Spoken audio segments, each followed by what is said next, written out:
ಬೇವು ಬೆಲ್ಲ ಸೇವಿಸುವಾಗ ಹೇಳುವ ಶ್ಲೋಕ: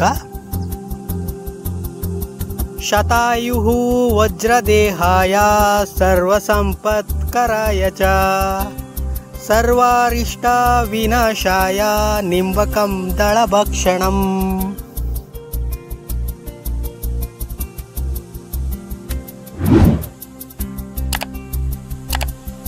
ಈ ಶ್ಲೋಕದ ಅರ್ಥ 100 ವರ್ಷ ಆರೋಗ್ಯವಂತನಾಗಿ ಸಕಲ ಸಂಪತ್ತನ್ನು ಪಡೆದು ಬಾಳಲು ಮತ್ತು ಆಪತ್ತುಗಳ ನಿರ್ವಹಣೆಗಾಗಿ ಬೇವಿನ ಎಲೆಯನ್ನು ಸೇವಿಸುತ್ತೇನೆ ಎಂಬುದು ಈ ಶ್ಲೋಕದ ಅರ್ಥ.